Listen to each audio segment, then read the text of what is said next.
Pero muy buenas tardes, amigos televidentes. Es un honor estar este 24 de junio nuevamente en sus honorables hogares para tener una pequeña conversación en la franja 15 minutos con el profesor Roberto Castellanos a través del canal Bishop, el noticiero más antiguo pero el más actualizado de Suchitepeques.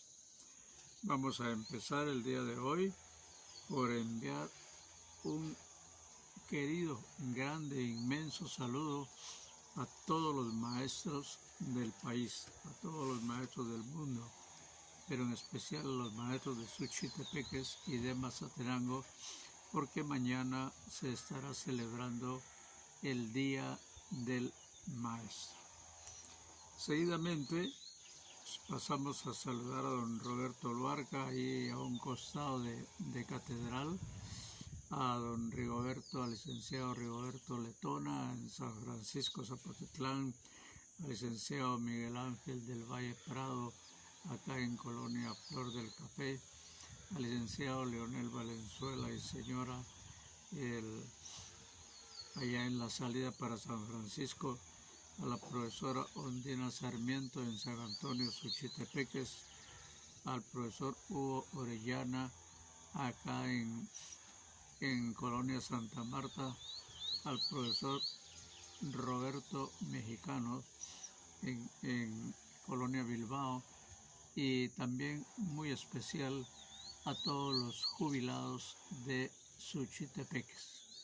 Esperamos que el día de mañana la estén pasando muy bien, recordando algunas anécdotas importantes de su vida laboral.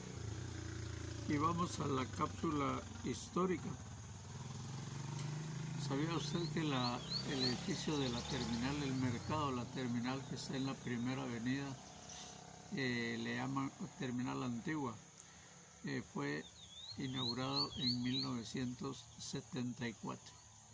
Y mucha gente que tiene de 40 años para abajo no tiene idea de cómo es el edificio, debido a que se fue permitiendo el agregado de ventas alrededor de él, y luego pues se descompuso todo. Ahora no sabemos qué es eso.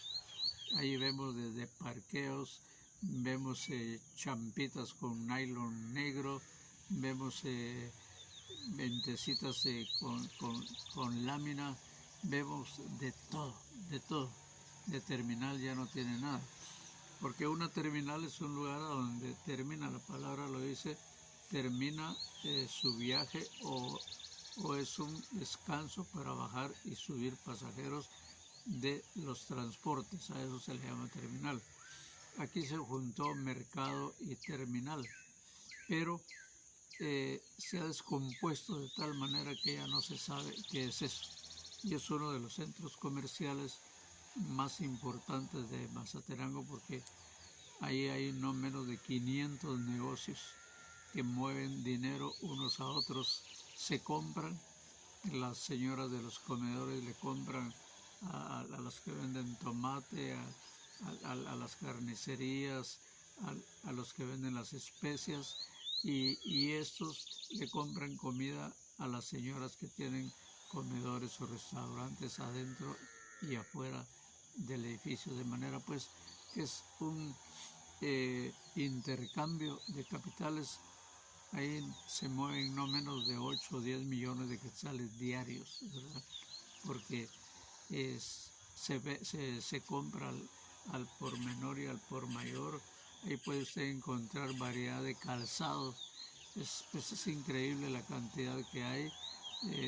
Ventas, ahí hay talleres de composturas de celulares, de aparatos eléctricos. Hay, bueno, ¿qué no hay? Desde un comedor bonito, muy aseado y muy elegante, hasta las ventas de comida en las viejas apaces, y que le dan a uno su porción en hojas, pero hay de todo. Y bueno, pasemos a nuestra página literaria y vamos a aprovechar para unir este homenaje a los maestros en su día. Un exquisito poeta cubano José Martí dijo: y me hice maestro, que fue hacerme creador. Efectivamente, como dice también el himno al maestro, ser maestro es llevar en las manos una antorcha de luz encendida.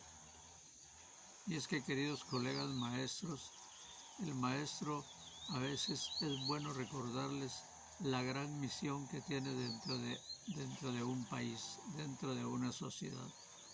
El maestro debe ser el ejemplo de responsabilidad ciudadana, estar imbuido, saber cuáles son sus obligaciones, sus derechos, pero sobre todo cumplirlos. ¿Por qué razón? Porque el maestro es un ejemplo ante la sociedad. Tiene seguidores, tiene miles y miles y miles de seguidores. Un maestro es un líder dentro de su aula y también en la calle, y por lo tanto debe ser ejemplo de buena conducta, ejemplo de educación. Para hablar no debe de expresarse con palabras soeces, malcriadas, como está de moda, sino que debe de ser un ejemplo de refinamiento del buen hablar, para no ser solo maestro de sus alumnos en el aula, sino maestro de la sociedad en todas partes. Ser maestro es ser un ejemplo de padre, porque la maestra es la sustituta de la madre, y el maestro es el sustituto del padre. Debe de tratar con amor, con cariño, con dedicación a sus alumnos, porque deben de darse cuenta que fuera de esta situación que estamos viviendo por la pandemia, el alumno, el niño, pasa hasta más tiempo cerca de su maestro, viéndolo actuar, escuchándolo con todo lo que dice, recibiendo sus enseñanzas, sus conocimientos, pero sobre todo su amor. Hay niños que en su casa no les da tiempo a los papás a acariciarlos, a sobarles la cabecita, a hablarles con buenas palabras, pero sobre todo con la verdad, siempre, siempre, porque precisamente los seres humanos que ellos tienen en sus manos desde párvulos están en plena etapa de absorción, de formación, de recibir, de llenar su cerebro y su corazón de las buenas cosas para garantizarles una felicidad en la medida en que vayan creciendo. Esa es la grave responsabilidad de un maestro, que la materia prima no es cemento, no son piedras, no es hierro, no es plástico, sino que tienen en sus manos a los seres humanos que los van a conformar. Hay casos en que los niños creen más a su maestro que a sus propios papás. ¿Por qué? Porque pasan más tiempo con ellos. Porque un maestro jamás debe de mentirle a un alumno, ni de engañarlos, ni de fallarles. Debe de estar comprometido con su palabra ante ellos, porque, como vuelvo a repetir, son ejemplo a seguir. ¿Ya? Las palabras convencen, pero los ejemplos arrastran. Un maestro tiene la obligación de ser un buen amigo en todo sentido, para enseñarle a sus niños qué significa ser no solo compañero de clases, sino ser amigo, que es una cosa importantísima. Un ser humano sin amigos, pues como que no está completo, pero también un amigo tiene obligaciones y tiene derechos ante sus demás amigos. Un maestro tiene la obligación de dar amor, ¿verdad? Porque debe de entender el maestro que el amor no se acaba. Mientras más ama usted a una persona o a más personas, más fluye de su corazón. Es el sentimiento que no se acabará jamás.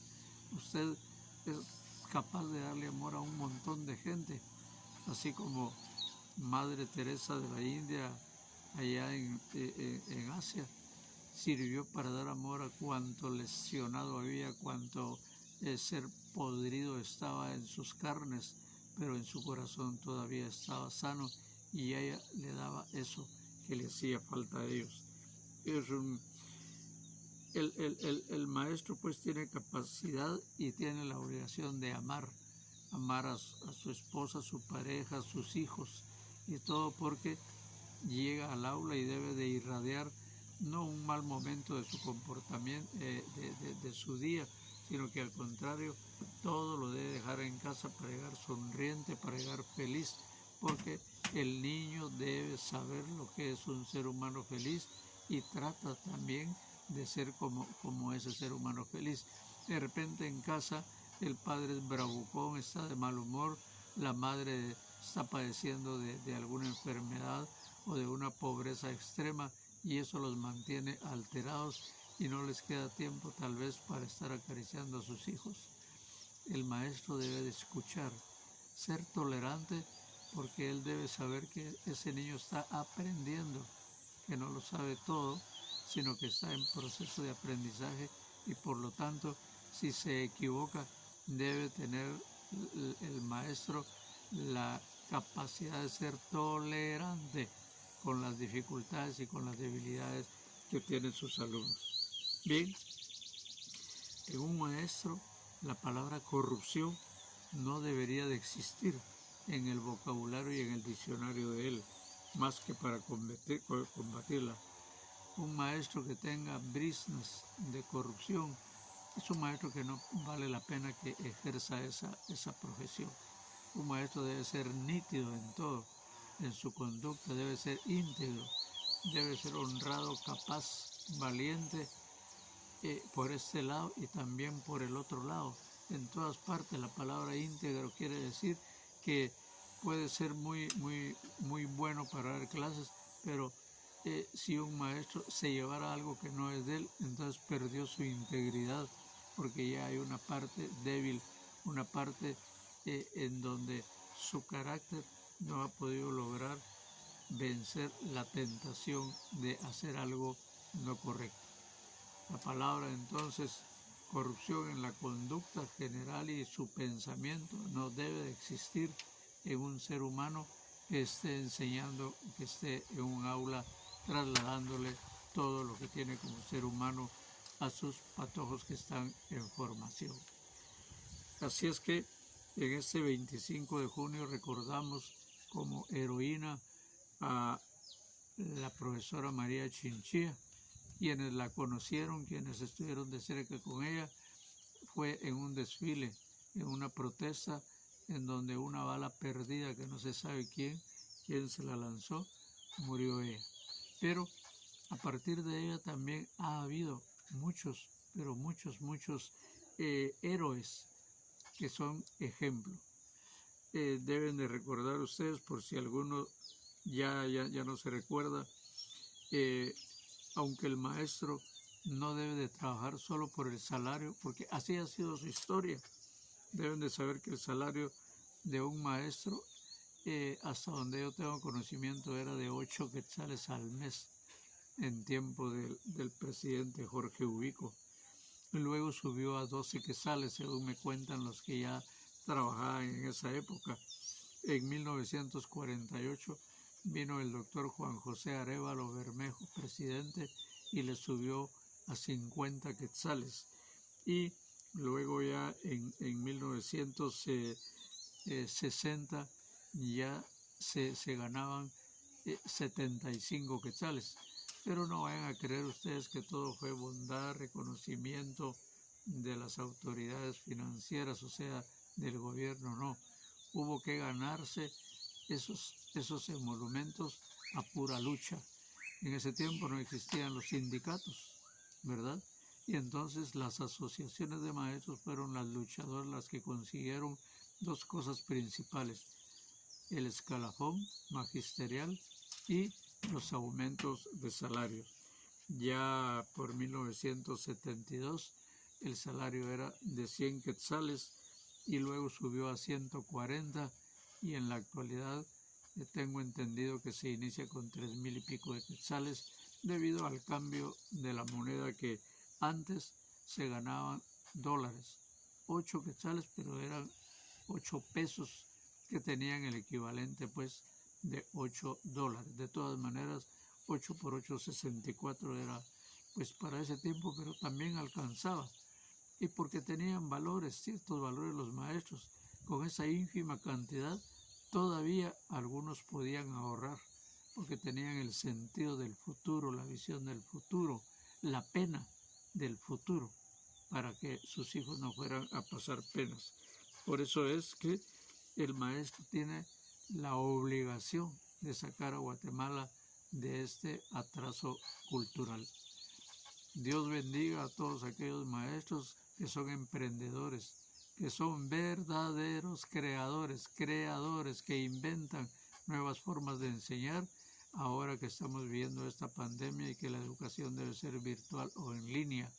Debe duplicarse el esfuerzo y el sacrificio de un maestro para que no sea un año perdido como el año pasado, sino que todavía podemos rehacer. Nos queda un poco de tiempo para revertir, porque Guatemala, que estaba entre los primeros lugares en educación, ahora resulta que es de los peores, de los que están en último lugar. Benditos sean todos ustedes, compañeros maestros, los jubilados que aún siguen dando a la sociedad parte de su esfuerzo, parte de su imaginación y de su trabajo, hasta de centavos, para hacer proyectos que beneficien cada uno en su pueblo. Que Dios los bendiga este 25 de junio, un día más de el maestro. Y que le quede tiempo para sacar el cochinito, meta la monedita, el billetito y váyase a la cama, pero antes haga una obra de caridad.